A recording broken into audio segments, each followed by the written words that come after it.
conversation for me. I have heard this conversation in every campaign I have. And now here is the operative word. One. In every campaign I have won, I've heard this. And I share this with you, not to say anything about myself, but to say everything about you. Because the people have the ability to see what can be, even when we've never seen it before. And have the ability to believe and have faith in what is possible. And Iowa in particular, that's who you are. You determine the outcome of these things. You always have the ability to say, we're not going to sit back and wait for somebody to give us permission to tell us what's possible. We make it possible. In fact, I'll tell you a really quick story, and then I'm going to end my comments. 2007. So I was here campaigning for then Senator Barack Obama, and it was the week before Christmas and New Year's, and I was in Des Moines, and it was the night before the caucuses. And then, as you know, many of you who have done this for years, there's no job too small or too big, and so I was delivering pizzas, I was doing whatever was necessary. And then someone said, "Hey, Kamala, there's one more thing to do tonight. Nobody has gone to visit the senior center, African American Senior Center, and Corinthian Gardens is the name of it. And can you go by there?" And I said, "Of course."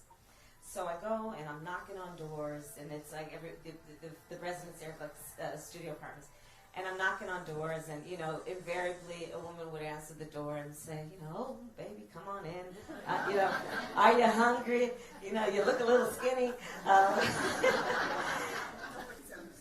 And then I knocked on this one door, and the lady who answered, she had the chain on the door, and she was just this petite lady. I mean, couldn't have been more than 5 feet tall, with this perfectly coiffed wig, perfect makeup, this elegant suit, well into her 80s. Now, she wasn't expecting anybody. And so I started talking to her, and I'm exuberant, and I said, "I'm Kamala Harris, and the caucuses are tomorrow, and there's this guy, Barack Obama, running, and are you going to come to the caucuses?" And she looked at me with a straight face and said, "They're not going to let him win." And then I looked at her again and thought about, in the course of her at least 85 years of life, all that she has witnessed and experienced in terms of indignities and injustice. And at this stage of her life, holding on to her dignity was not about to have another disappointment. And so, me being me, I just said to myself, well, I'm not leaving here. And I put my purse down, and I kept talking with her, and she talked with me, opened the door a little bit more, never took that chain off the door. She did not. And guess who showed up at the caucuses the next night? Sitting in a corner all by herself. She had this little perfect stole on, wasn't talking to anybody, but she was there. And he won. And so, I do also know that we're asking a lot of people. And especially, this is not 07. Donald Trump is in the White House. This is not 07. We are still carrying the weight of the pain of that night in November of 2016. Where so many worked so hard with deep belief and desire and having done so much hard work, believing we could have our first woman president. People who today are saying, I don't want to feel that pain again that I felt that night in November of 2016. People who are saying, friends, people we love, who love us, who are saying, well, and asking, well, maybe, is America ready? I know that's happening. So I'm fully aware of the context in which we exist. But I'm here to say, there is not anything we have ever achieved that has been about progress that was given to us on a silver plate or was made easy for us. And we know that the nature of progress is that we have to be prepared to fight. And that we will never, in our fight for progress, allow anyone to believe that they must give us permission for us to believe what is possible. We make it possible. And then we make possible an America we believe in. But we have to be deep of faith. We have to believe in it. And let that then march our feet.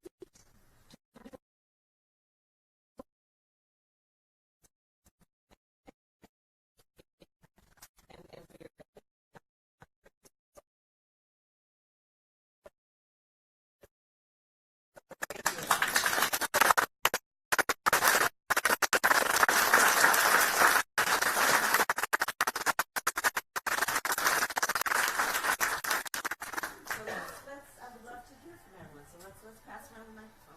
Here, do we have Nora's here. She's our state director. Hi. We have a question over here. Yes. Great, I'm going to pass it back. Hi, my name is Bonnie Banfield. Thank you so much for coming. I have been waiting for somebody to light a fire under me, and I think it might have happened.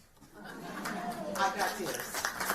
I'm a, child was 60s, 70s, and I keep hearing people say sometimes the things that we used to say, but don't seem to resonate with some electorate. And to use your phrase, to that point, I recently read an article about, I believe it was here, but it was someplace in the Midwest where there was a big brouhaha because they wanted to levy something to pay the librarian $45,000 a year. She was new, she has a master's, and the people were so against it. Why does a librarian have to have a master's? And I don't go to the library. And this is once again the government wasting money. Now, there are many of the things that you have said that you would do that I wholeheartedly believe in. But these are the people who will say, that's the government wasting money. I used to always say power to the people, but there are a lot of people that I don't necessarily want power to. And these are some of these people. Now, these are people that Hillary Clinton called the deplorables. These are people, but they have real strong beliefs. And it's not all that they're all just racist, which I, have carried for a long time, that that's why they like Donald Trump. But they really feel as strongly as we feel that the government is not supposed to do that kind of thing. Now, my question, finally, is what do you do about those people? How do you address those people? How do you not look at them and say, are you crazy? And what can you do? What is your plan to do to bring those people in or minimize their effect? Thank you. Don't we as a group need to actually try to talk to these people? And also want her message, to them. So, I agree with both of you. And here's how I think about it. I do believe that in the general, on that stage with Donald Trump, we need somebody who will have the ability to successfully prosecute the case against 4 more years of Donald Trump. And I do believe it will take a prosecutor to do it, and I do believe I will do it. Also, there is no question that the American people are exhausted. And that there is pain all around whoever people voted for in 2016. We've had a president who has been using this most powerful tool in the hands of the President of the United States in a way that has been about full-time trying to divide and sow hate, trying to have people point fingers at each other, trying to have people turn on each other. And so we are also going to need, when I talk about writing the next chapter, we're going to need to heal. And that means having the ability, all of us, each of us, to unify our country. And how do we unify? I think we have to unify from a spirit and a true belief in the fact that regardless of race, religion, party affiliation, the language your grandmother spoke, that the vast majority of us have so much more in common than what separates us. And here's how I know it to be true. First of all, I have lived in many places. I've lived in many cultures. I know it to be true. I know it to be true. I know it to be true based on what I call the middle of the night thought. You know, the things that keep people up at night, right? The 3 a.m., right? And so what's that about? Well, you know, when you wake up in the middle of the night with that thought that's been weighing on you?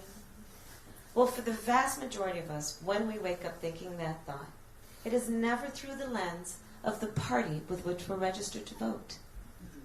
It is never through the lens of some simplistic demographic some pollster put us in. And for the vast majority of us, when we wake up thinking that thought, it usually has to do with one of just a very few things. Our personal health, the health of our children or our parents. For so many, can I get a job, keep a job, pay the bills by the end of the month, retire with dignity? For so many of our seniors, do I have to make a decision between, filling my refrigerator or filling my prescription? For so many families in America, how am I going to help my family member get off their opioid or drug addiction? The vast majority of us have so much more in common than what separates us. And we have to unify as a country and work on unifying as a country. And I do believe it will be with that spirit based on that knowledge and deeply held belief. And that is something I'm committed to doing. And that being said, I also, again, just real talk. After November of 2016, there was a conversation that was happening among a lot of Democrats. And the conversation went something like this. It was kind of the autopsy of 2016, right? And, we got to go and get back that guy in Scranton and Lansing. Which was coded talk for middle-aged, blue-collar white guy in the Midwest, right? And the problem I had with that conversation, which I would say every time I heard it, there are a number of things. One, he's always been our guy. Because we have always been the party of working people. We have always been the party of organized labor. We have always been the party to fight for better minimum wage and workplace safety and the dignity of work. And the problem with that conversation is there is an inference, a suggestion in that conversation that in order to talk to the guy in Lansing and Scranton, you need to shift away from that black or Latina mom. And the point there being, don't you dare make those two ladies suffer for the box you put them in. When you decided when you walk into the black church, all you're going to do is talk about criminal justice reform. Mm-hmm. When you walk into the Latino Community Center, all you're going to do is talk about immigration.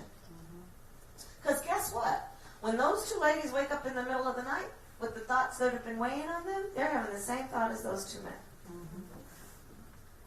So we also have to have real talk about when we think about unity, are we seeing everyone for who they really are?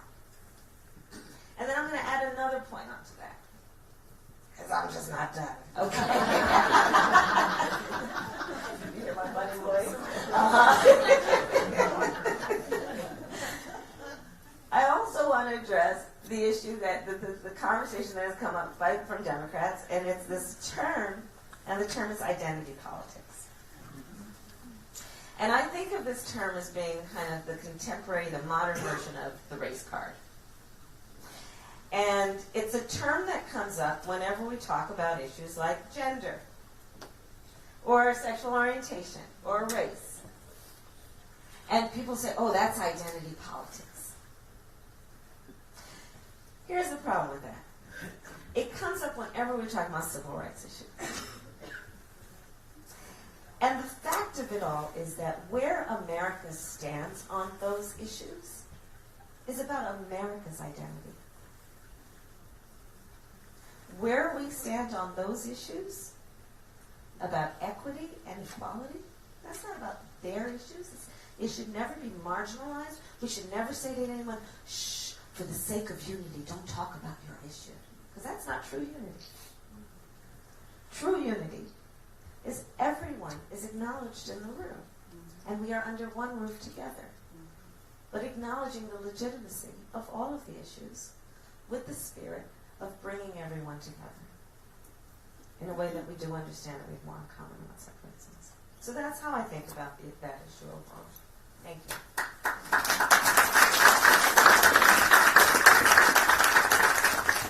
I'm Buck Brentford. I was a school teacher for 43 years. And I just want to thank all the women candidates, sitting here one, for you guys are just great. You don't put each other down. The pictures of you guys hugging it, it's just wonderful. It's wonderful. Now I have a question. Let's say for some reason Donald Trump's brain actually works, and they say, a group of people, if you resign, we will not prosecute you, but we want you out. How do you feel about that? And would that affect what New York is doing with prosecuting? I don't think it's going to happen, just to be honest. I don't think it's going to happen. I mean, that's an interesting idea, but I don't think it's going to happen. This guy is, he truly is corrupt, and he has been conducting himself as though it is his personal house, not the people's house. He has been engaged in behaviors that are, I'm on with a friend who's a senator from Connecticut, David Blumenthal, around the emoluments clause. I mean, the misuse and abuse of power by this president for personal and political gain is extraordinary.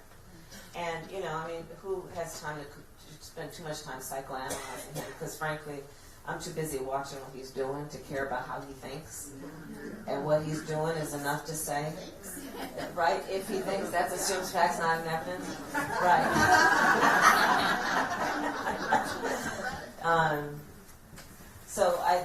I have for quite some time been in favor of the process of impeachment, and I respect the counterpoints, which include, when it goes over to the Senate, which is where I've been for the last 2.5 years, so I understand the point.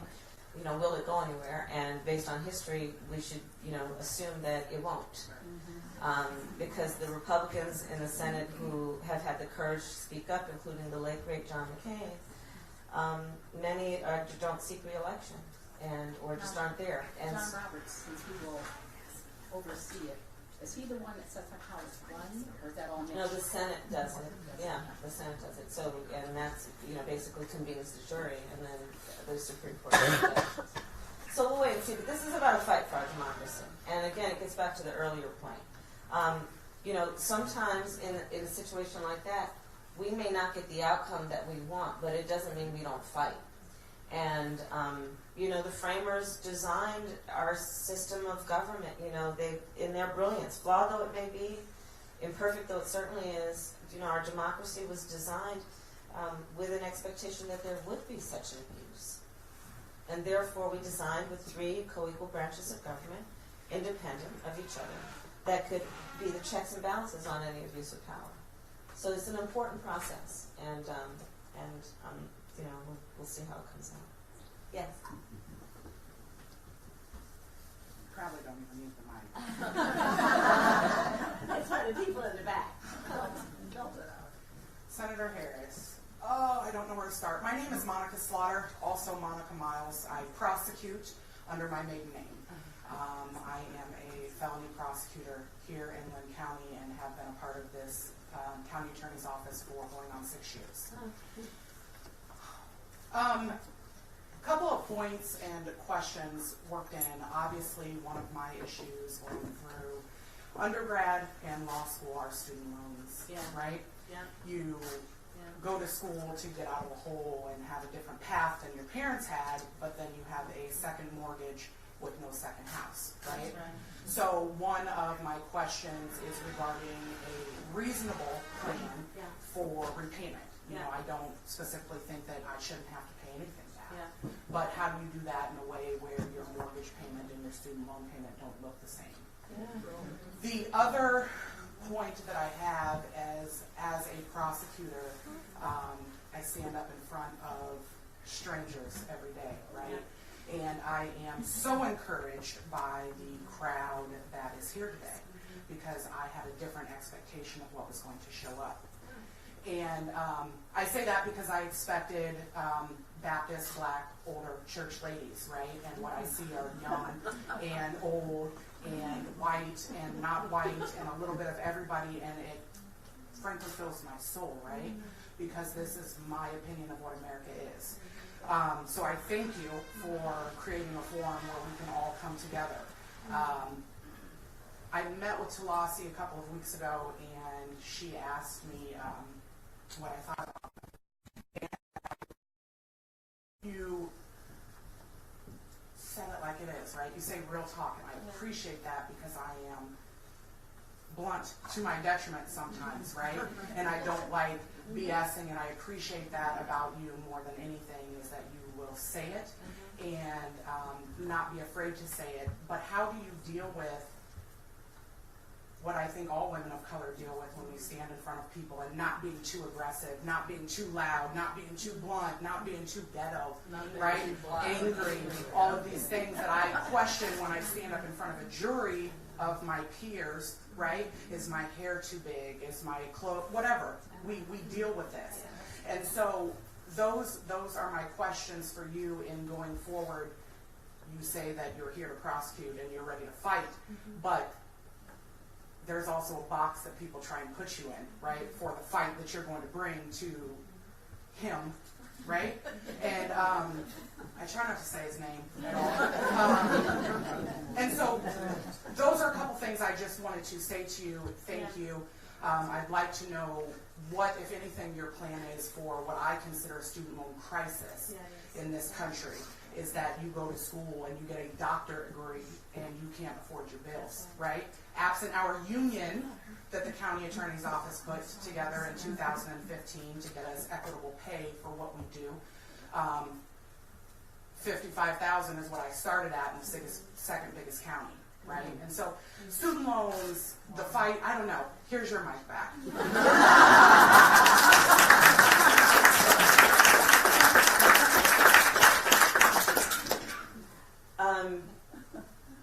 I can't tell you the number of people I've met, but in particular young women who have come up to me. I did an event recently. She came up to me. She said, "Kamala, you talk a lot about children. You should know that I can't have children." And I said, "Why?" And she said, "I can't afford them because of my student loan debt." Tears in her eyes. I've met so many young men and women who are, 5 years out of school, right? Who literally have owed more than they actually borrowed. And it is overwhelming. They're making critical life decisions that include, for example, people who want to become a teacher, but teacher pay is so low. When you combine that with student loan debt, they're going to a pharmaceutical company, right? Instead of teaching children the wonders of science and math.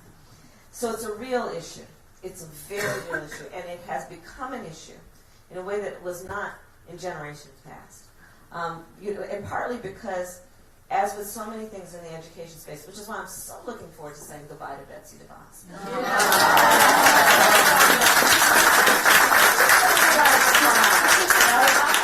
Looking forward to saying goodbye to her. But as with so much in the education space, privatization of various things, including student loans, right? There was a time when the federal government was doing. So to that end, one, I'm going to get rid of interest loans, so it would be only interest-free loans, okay? So because nobody should be profiting off of the desire that anybody has to seek an education. And then, as we talked about in the introduction, debt-free college and then free community college. Also, as a prosecutor, you will appreciate that there are a lot of predators in this space who are those for-profit lenders who have been targeting students. I put out of business one of the biggest for-profit colleges in the United States because they were targeting in particular older students and charging them exorbitant tuition and then the loans but not giving them an education. And they were targeting in particular like single mothers, saying they're desperate. And so because I have the marketing information. So it's also about going after the predators in this space, but it's a very real issue, and that's a lot of my plan. And then also, as it relates to people who are in public service, debt forgiveness, and debt forgiveness for families that are individuals who are making less than $100,000. In terms of your second point, so I mentor a lot of people, and I found myself that I needed to give a talk to some of them about what it means to break barriers. And so I explained to them, I said, it occurs to me sometimes that you guys may think that breaking barriers means you start on one side of the barrier and then you just show up on the other side of the barrier. And I said, no, there's breaking involved. And when you break things, it's painful. And when you break things, you may get hurt. And you may get cut, and you may bleed. It is worth it. It is worth it. But it is not without pain. And so to your point, the process of having people see and imagine something they've never seen before is not easy. And it is a thing. It is real, to your point. To the point of your experience, my experience, so many. It is worth it. And to your point about knowing that there are a lot of people who stand together, and that we each stand together in our battles, and that nobody is made to fight alone, that's what carries us through. But you're right, there are challenges. And I do know when I look at the people who show up at our events, and I see fathers bringing their sons saying, see what's possible. Like, let's be clear about that, right? It's about making a statement as a general matter. See what is possible. Never accept what anyone tells you if they say no. I have this phrase, I eat no for breakfast. I eat no for breakfast. I don't hear no until maybe the 10th time. It's not easy, but we get it done. Right? Yes. This is going to be our last question. And just really quickly, someone with a teal Camry is blocking someone in who needs to go to work. Sorry. This is our last question, then we'll stick around for pictures. My name is Betty Daniels. I work with the homeless population, domestic violence, sexual assault.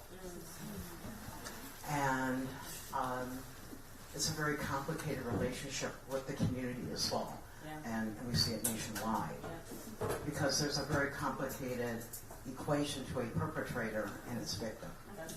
That's a great concern. And I see in Washington, D.C., they continue to kind of dismiss that now.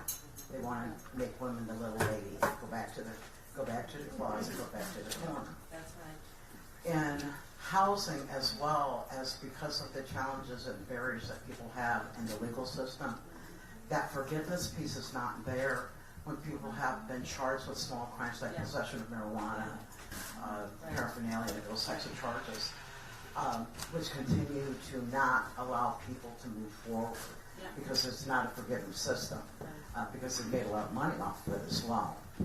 So my question is, how do we help communities of people across the nation understand how complicated affordable housing is? I'd like to be able to see more permanent supportive housing. Case managers, I'm a housing specialist for Waypoint Services in Cedar Rapids. And there's always a bargaining chip when I'm going to try to rapidly rehouse another person, housing first, into housing. Trying to convince the landlord that they need opportunity. And landlord wanting to make sure that the money is going to be there. How does another person dictate how much a person makes per hour, $7.25, when the rent, minimum rent for the bare necessities and some of the substandard housing, $4.75 a month, and I'm making $7.25, and I have 3 children that I need to support. So what are we going to do about the housing crisis that we have in this country, as well as a greater understanding about the violence that continues to be perpetrated against women and their children? That's right. Thank you. And thank you for your work.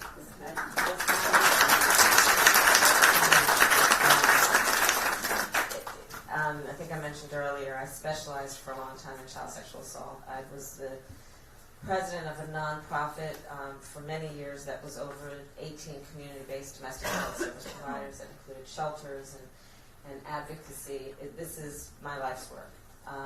And so thank you for doing it, because it is not easy, because you cannot do it without feeling, and you're seeing some of the worst of what can happen to human beings. So thank you for doing that. So a number of things. You couldn't be more right. I mean, you guys saw that with the Kavanaugh hearing. It was just awful. It was awful. You know, I mean, I just saw her recently, Dr. Ford. I saw she's doing well. She was living a great private life. And then she realized that this was going to happen. He was going to be nominated. And felt it her civic duty to let people know what she knew. Felt it her civic duty. And they judged her and they treated her like a criminal. And it still speaks volumes to your point about how, society it is still not understanding of what we're talking about when we're talking about domestic violence, sexual assault, and we still have a lot of work to do. I will tell you guys, I do believe, I said this earlier, that the most powerful tool in the hands of the President of the United States is when she holds this microphone. Because with it comes a profound ability to inform perception about issues and to elevate the public conversation and to educate the public about how we should understand and think of certain things. And I'm so looking forward to holding this microphone on this and so many other issues in a way that can give voice and dignity and a safe place to all of those women and girls and boys and men who are also the survivors and previously the victims of these kinds of assaults and crimes. The affordable housing issue, probably one of the biggest issues we are not talking about, connected with the other big issue that we must address, which I mentioned earlier, which is mental health. I have a bill, and which I intend on putting into action, which is, I call it the Rent Relief Act. So for anyone or a family that is spending more than 30% of their income in rent plus utilities, they get a tax credit. So that is one part of the fix. The other is that, I can't wait to assemble a cabinet, by the way. Oh, it's going to be so great. It's going to be so great. We already talked about the Secretary of Education. We've talked about HUD and housing. And, yeah, right. So, right, exactly. I mean, if you go down the list of who's there right now, it's just, it's the basis of a really good comedy show if it weren't so tragic. But through HUD. Because there are certain things that the federal government is responsible for historically, and one of them is to support states and local governments around housing. And so that's about what we need to do to encourage and create grants and incentives for affordable housing. But I'm going to tell you, as a specific subpoint on that, unlike this current administration, which from time to time has given lip service to it, their policies have been about putting money in the back pocket of developers. Yes. And I'm clearly aware of what that is. And so my point is about empowering communities, empowering our friends like the building trades, the carpenters and the plumbers and the pipe fitters, and working with them. I've done this over the years. I created a reentry initiative focused on young men mostly and women who were arrested for drugs and getting them jobs and counseling and support. It was one of the first in the nation, the program that I designed when I was DA. And one of my best partners were the building trades because they run these apprenticeship programs. And so my vision for affordable housing includes bringing labor together and to run these apprenticeship programs where we also build and develop the skills of the people who live in those neighborhoods to be the ones to actually build the housing. And in that way uplift the community, not just with an affordable apartment, but with the jobs, right? And the building of the skills in those communities to actually create healthy communities. Because back to my friend the prosecutor, part of what I think is the failure of the criminal justice system is that we have decided as a society we want safe communities. Safe communities. So immediately we've been conditioned to believe that means the role of law enforcement. Instead of thinking about what I think we actually want, which is healthy and therefore safe communities. And if we think it that way, then we realize the response has to be about public health, about mental health, about public education, about affordable housing. What creates for healthy communities? Because guess what? Healthy community means safe community. And so that's how I think about it all. And thank you again. Thank you.